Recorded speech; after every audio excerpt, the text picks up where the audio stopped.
The night was quiet, the kind of stillness that wrapped itself around the suburbs like a comforting blanket. Streetlights cast soft glows over empty sidewalks, and the faint hum of crickets filled the air.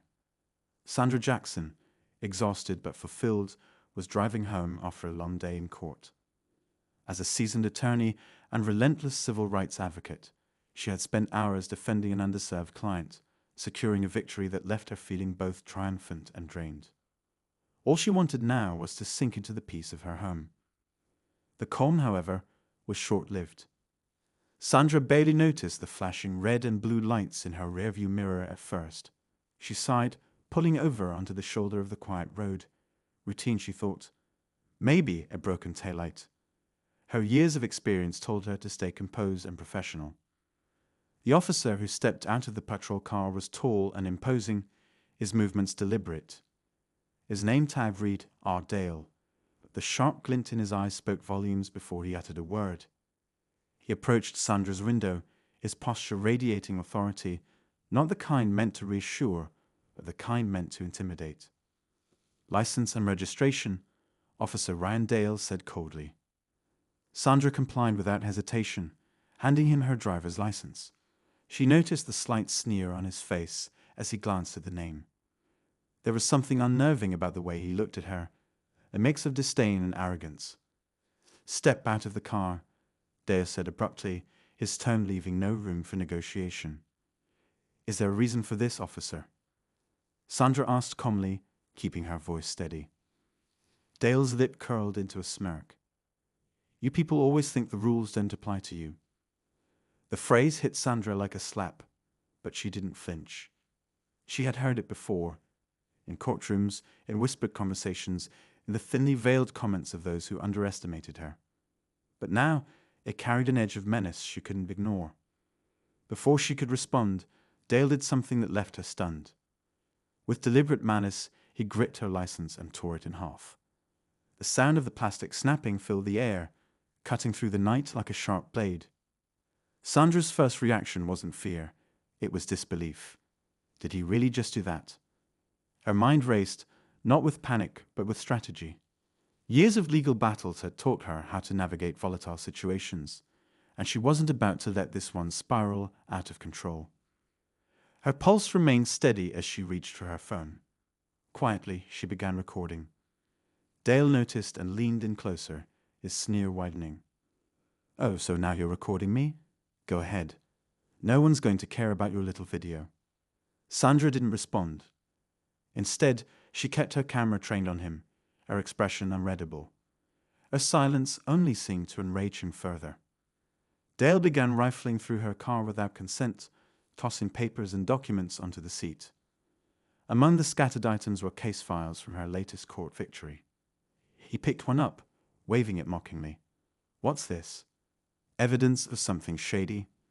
Sandra's grip on her phone tightened, but she remained composed. She knew that any reaction would only fuel his behavior. What Dale didn't realize was that Sandra wasn't just another driver he could bully. She was the sister of Andrew Jackson, the city's reform-driven mayor, and she was far from powerless.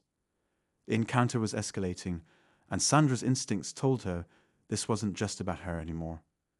It was about something bigger, something systemic. Unbeknownst to either of them, a passing driver had slowed down, noticing the tension. The man, a local journalist, began recording from his car. His video would soon spark outrage across the city, igniting a firestorm that neither Sandra nor Dale could have anticipated. As Sandra stood firm, her calm demeanor masking the storm brewing inside, she knew one thing for certain. This wasn't the end. It was only the beginning. Sandra's hands remained steady on her phone as Officer Dale continued to rummage through her car, his movements erratic and aggressive. The crumpled pieces of her driver's license lay forgotten on the asphalt, symbolic of the officer's disregard for rules and respect. Sandra's calm demeanor wasn't just a mask, it was her armor. Years of defending clients in hostile situations had taught her that emotions could be weaponized, and she refused to give Dale that power. But inside, a storm was brewing. This wasn't the first time she'd seen abuse of authority. It wasn't the first time she'd felt the weight of systemic inequality pressing down. And yet, This was different.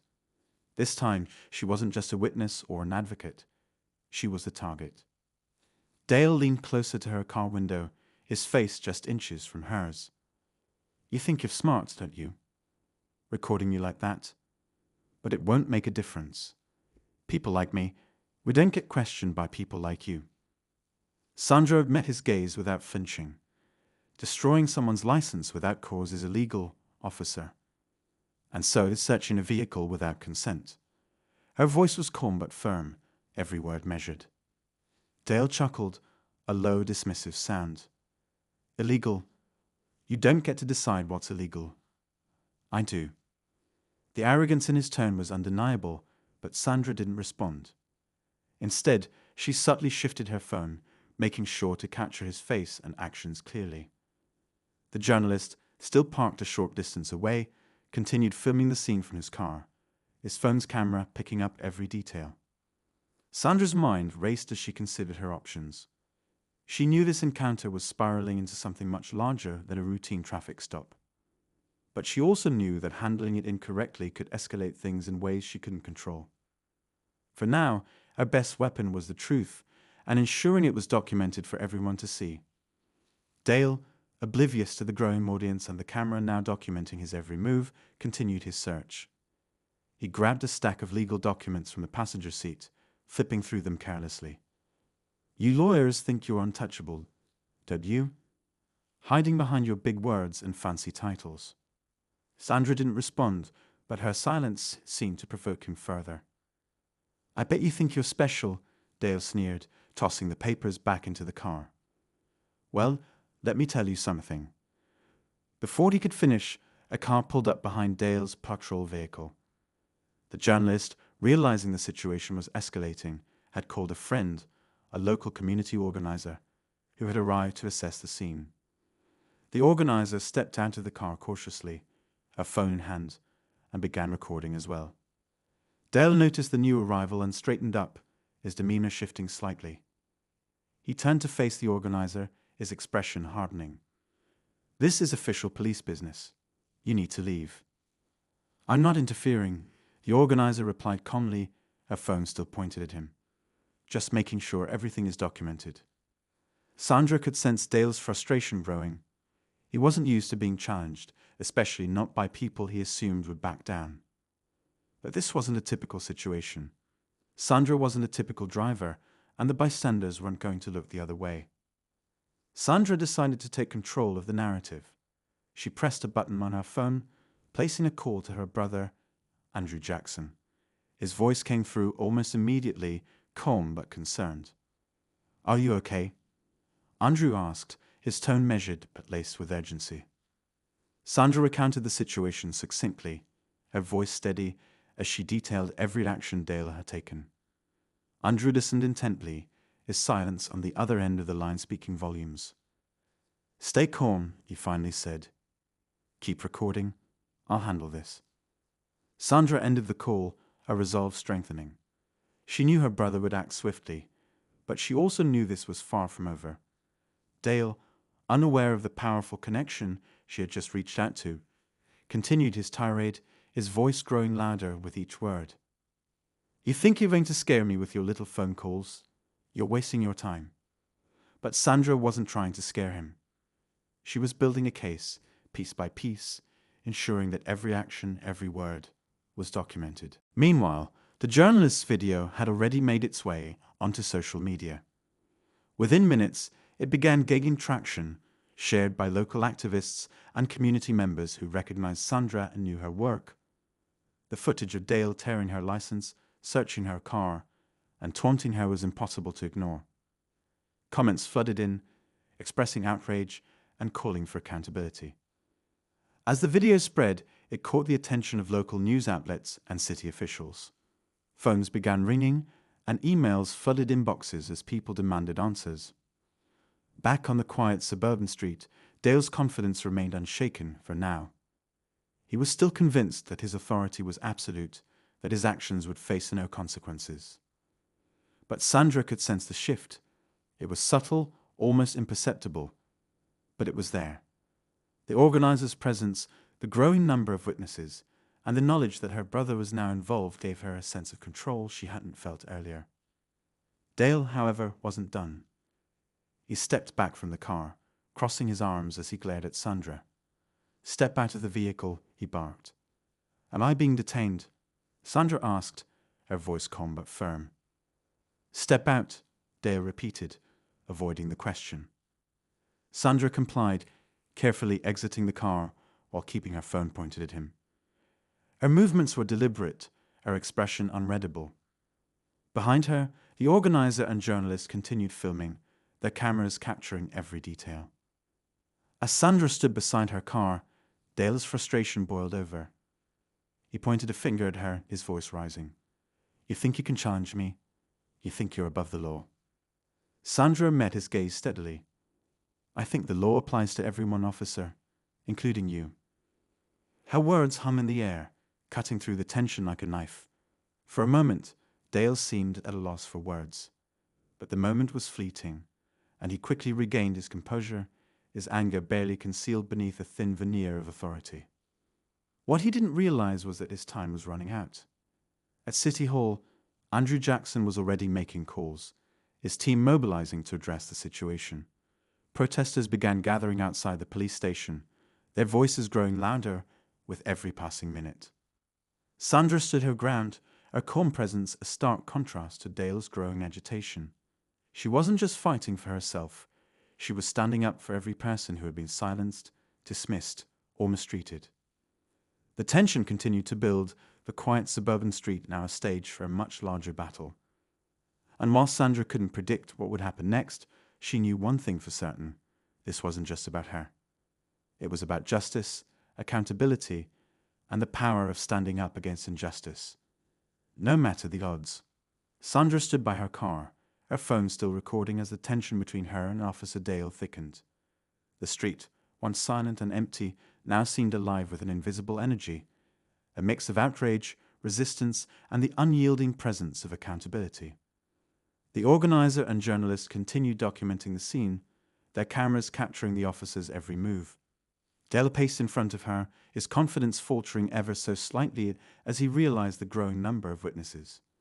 Yet his arrogance didn't waver completely. He was a man accustomed to control, and he wasn't ready to give it up. "You think all these cameras are going to change anything?" Dale sneered, gesturing toward the bystanders. "They don't know the whole story. I do, and when this is over, you'll regret trying to make a scene." Sandra's expression didn't change. She met his threats with calm, her silence speaking louder than any words could. She knew men like Dale thrived on intimidation, and she wasn't about to give him the satisfaction of seeing her shaken. As the standoff continued, Sandra's phone buzzed in her hand. A message from her brother, Andrew, flashed on the screen. Asterisk almost there. "Stay strong, asterisk." Sandra felt a wave of relief, though she didn't show it. Her brother's arrival would change everything. Andrew wasn't just the mayor. He was a symbol of reform and justice in a city that desperately needed both. His involvement would bring a spotlight to this encounter that Dale couldn't avoid. Meanwhile, in a small diner a few blocks away, a local news reporter was scrolling through social media when the video of Sandra's traffic stop appeared on their feed. The clip, shaky but clear, showed Dale tearing her license and rifling through her car. The reporter's instincts kicked in, and within minutes they were en route to the scene, eager to cover the story that was already sparking outrage online. Back at the roadside, Dale's frustration was beginning to show. His attempts to assert dominance were met with quiet resistance, not just from Sandra, but from the growing number of bystanders. The organizer, now joined by a few other concerned citizens, stood a few feet away, their presence a silent but powerful statement. "Step away." Dale barked at the group, his voice sharp and commanding. "We're not interfering," one of them replied calmly. "We're just making sure everything's on record." The officer's jaw tightened as he turned his attention back to Sandra. "Get back in the car," he ordered, his tone clipped. "Am I free to go?" Sandra asked, her voice steady. Dale didn't answer, his hesitation betraying his uncertainty. He wasn't used to being questioned, especially not in situations like this.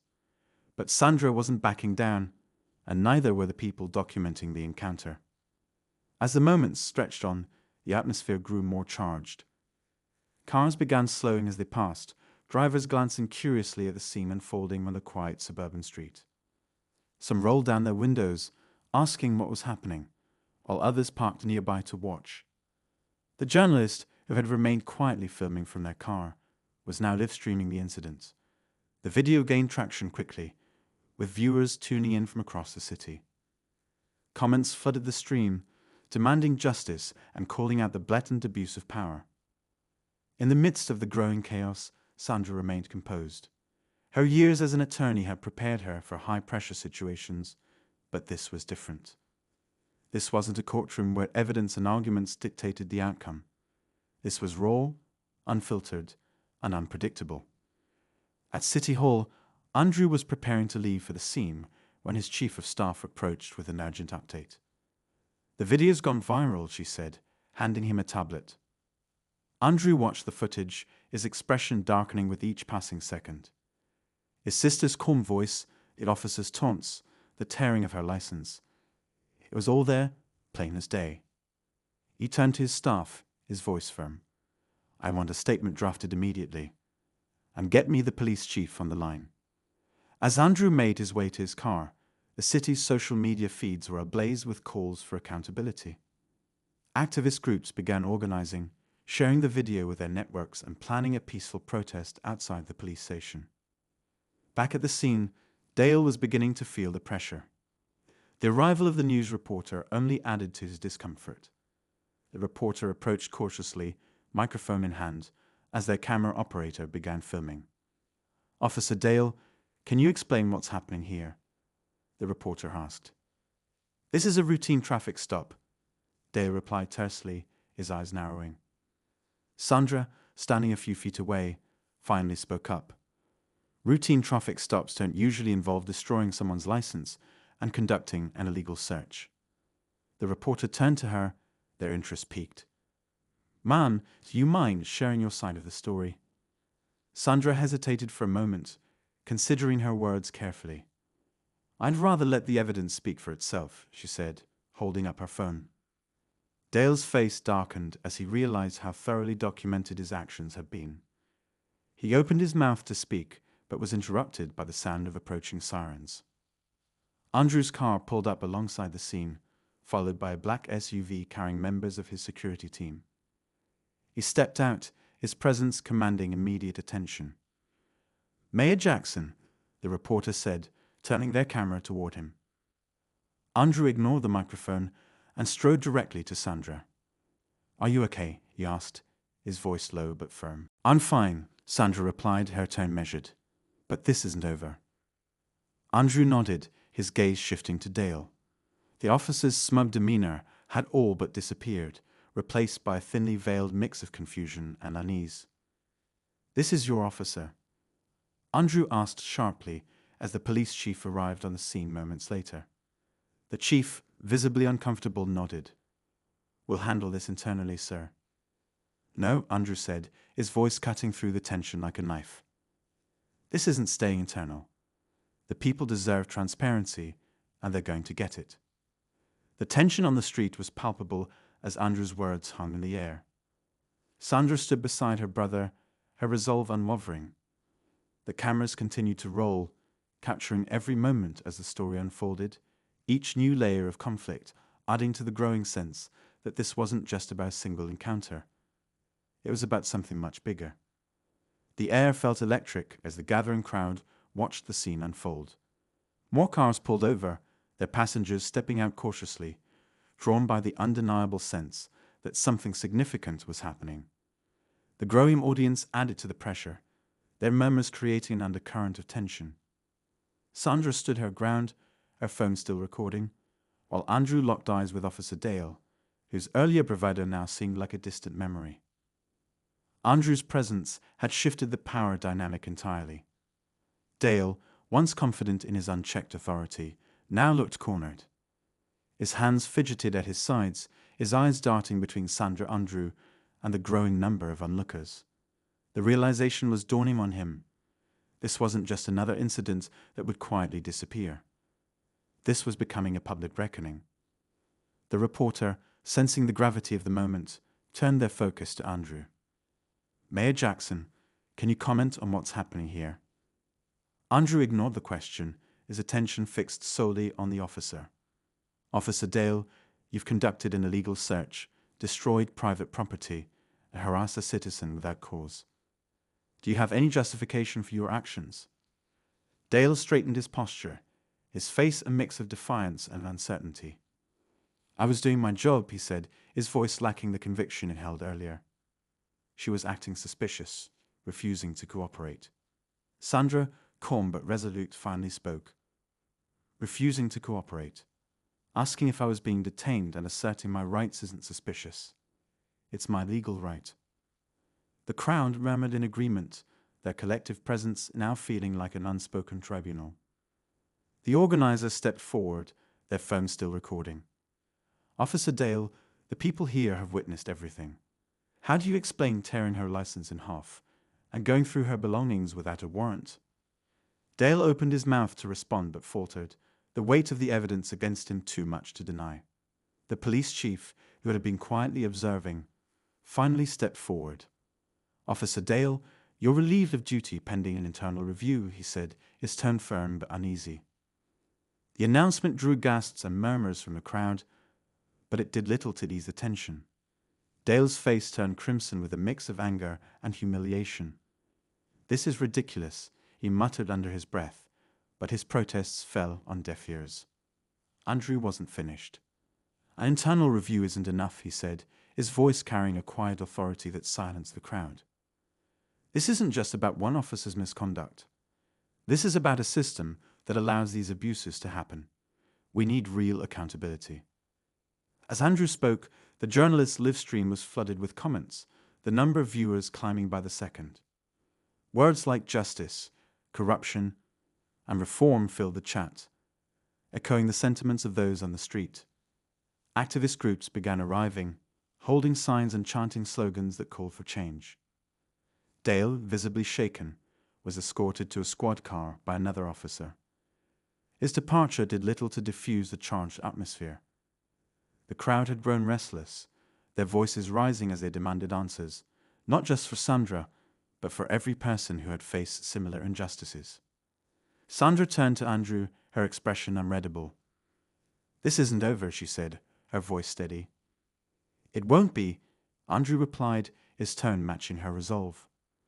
Just then, a loud cheer erupted from the crowd as a well-known civil rights lawyer arrived, flanked by community leaders. They walked directly to Sandra and Andrew, offering their support. "We're with you," the lawyer said. "This isn't just about one incident, it's about systemic change."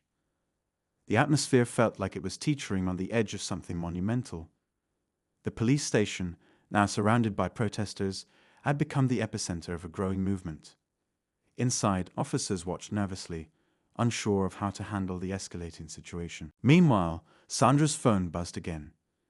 This time, it was a message from a former client, thanking her for standing up and sharing their own story of police harassment.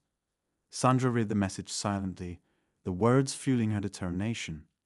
As the sun began to set, casting long shadows across the street, the tension reached a boiling point. The crowd's chants grew louder, their energy unwavering. Sandra stood tall beside Andrew, the weight of the moment pressing down on her shoulders. She wasn't just fighting for herself anymore. She was fighting for everyone who had ever been silenced, dismissed, or mistreated. In the midst of the chaos, a single thought echoed in Sandra's mind. This wasn't just a confrontation. It was a turning point, and the fight for justice was far from over.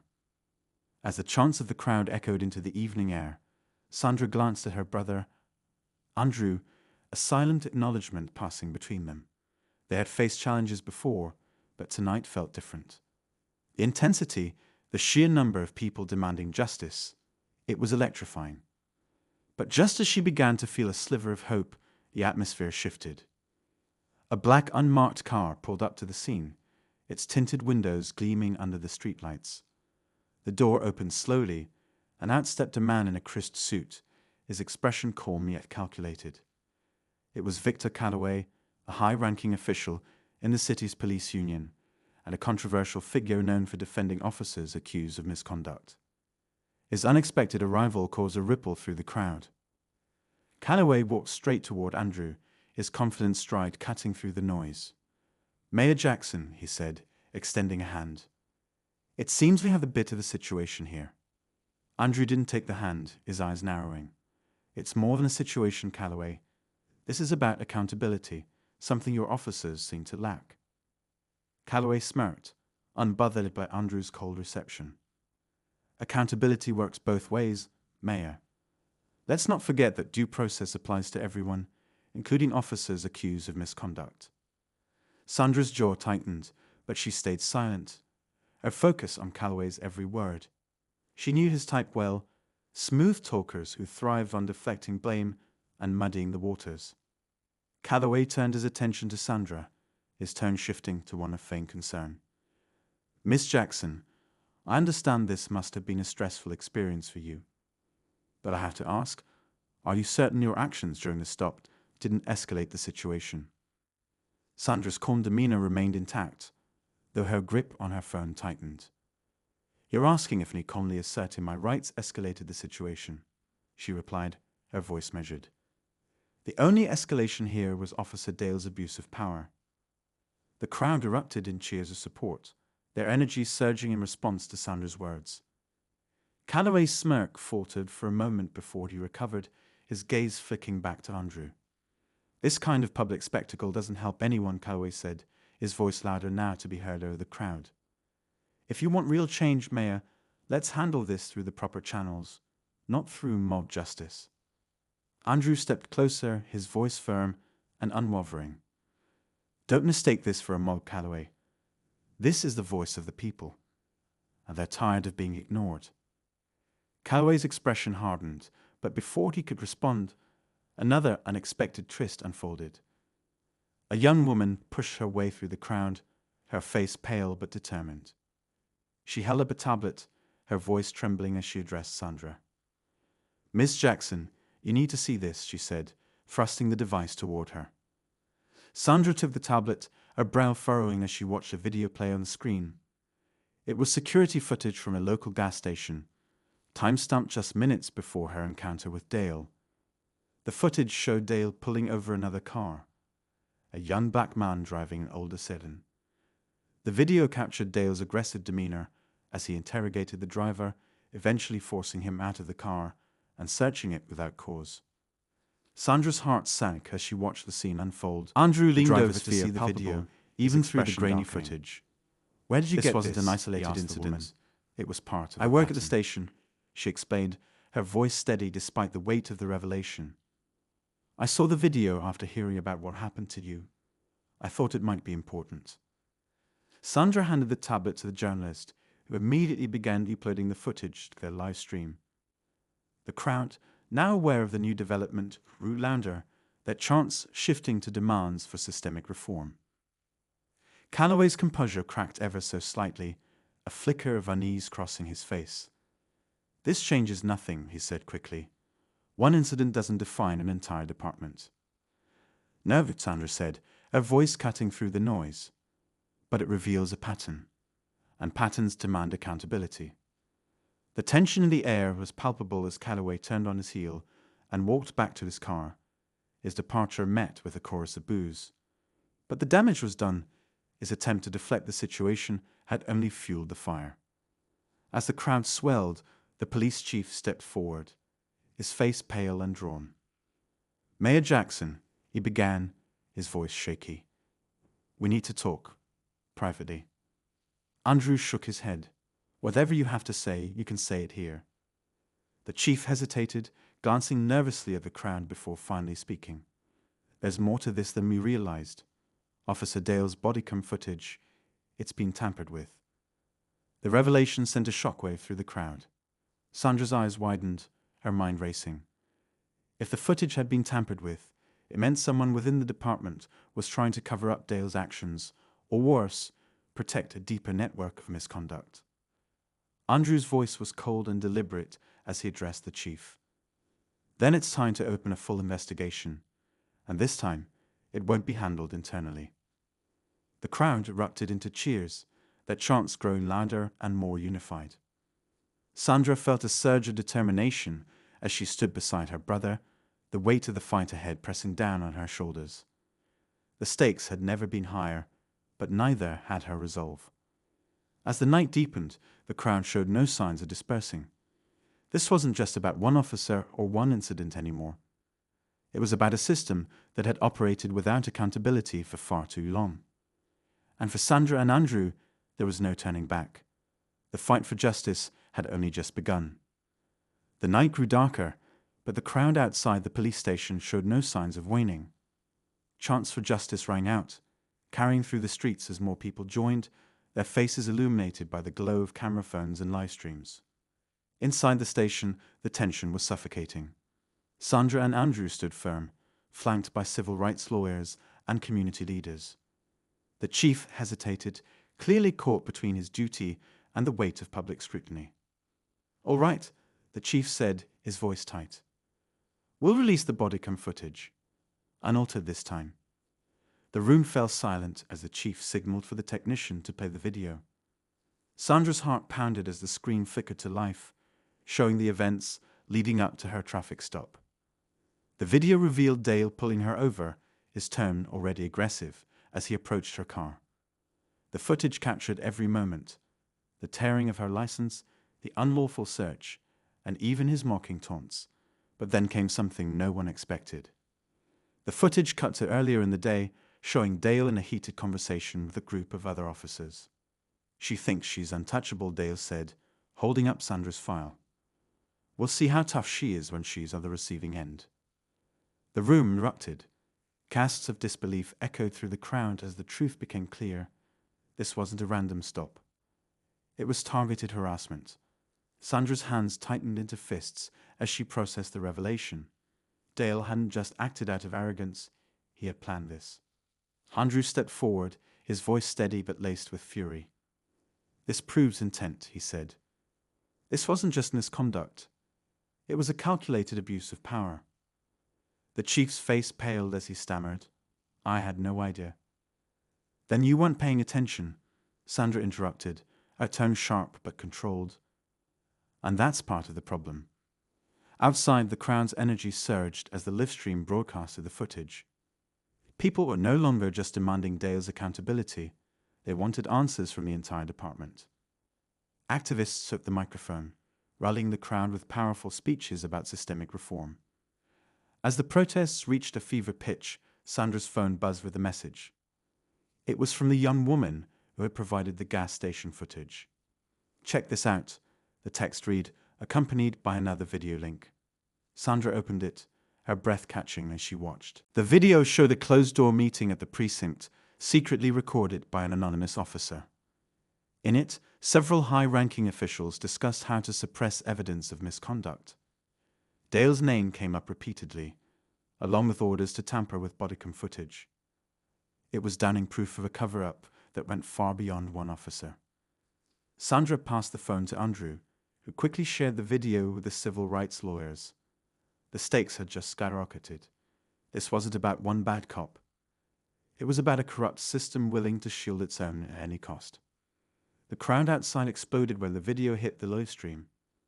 The chants for justice turned into a roar, and reporters scrambled to broadcast the breaking news. Protesters held up signs that read, "End the corruption," and "No justice, no peace." Inside, the chief buried his face in his hands. "This is bigger than I thought," he admitted. "We'll cooperate fully with an independent investigation." Andrew wasn't satisfied. "That's not enough. We need immediate action. Officers involved in the cover-up should be suspended, and the department must commit to transparency moving forward." The chief nodded reluctantly. "Consider it done." But just when it seemed like the situation had reached its peak, the final twist came. A man in the back of the room stepped forward, his face shadowed by the dim light. He introduced himself as Detective Marcus Hale, an internal affairs officer who had been quietly investigating corruption within the department for months. "I've been gathering evidence," Marcus said, his voice steady. and I can confirm this isn't isolated. There's a network of officers involved in misconduct, and Dale is just the tip of the iceberg. Sandra stared at him, her mind racing. This revelation changed everything. The fight wasn't over, not by a long shot. But now they had someone on the inside willing to expose the truth. As the night stretched into morning, the energy outside remained unbroken. Protesters vowed to stay until real change was implemented. Inside, Sandra and Andrew strategized with their team, determined to dismantle the corrupt system piece by piece. The climax of the night was intense and transformative.